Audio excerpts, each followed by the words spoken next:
Around the country, more than 3 million Americans fall into a health insurance coverage gap. This means they make too little money to qualify for tax credits to purchase health insurance on healthcare.gov and too much to qualify for Medicaid coverage. They are stuck in the gap with no affordable insurance options because their state leaders have refused to accept federal dollars that were set aside to help families afford health coverage.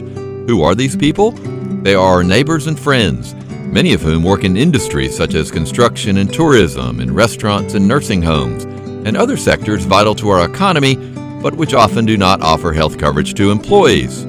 Take, for example, Jane. Jane lives in a state that has not expanded Medicaid and has 2 kids, Michael and Sophia. She works 20 hours a week at Sam's Diner while earning her nursing degree at night.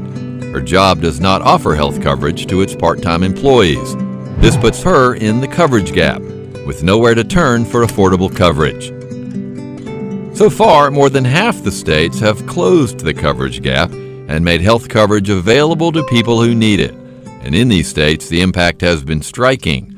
Large gains in insurance coverage, a healthier workforce because more people are using cost-effective primary care, and a drop in the amount of uncompensated care hospitals are providing.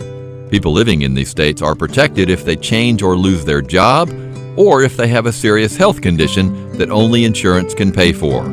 The states that have not closed the coverage gap are headed down a different path. People without coverage remain one serious illness away from losing their life savings and going into debt.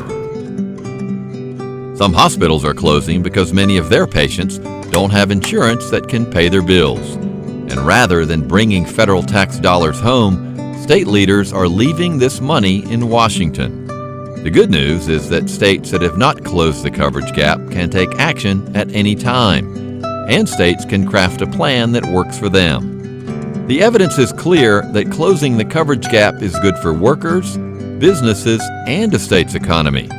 State leaders should move their state forward and do the right thing by closing the coverage gap.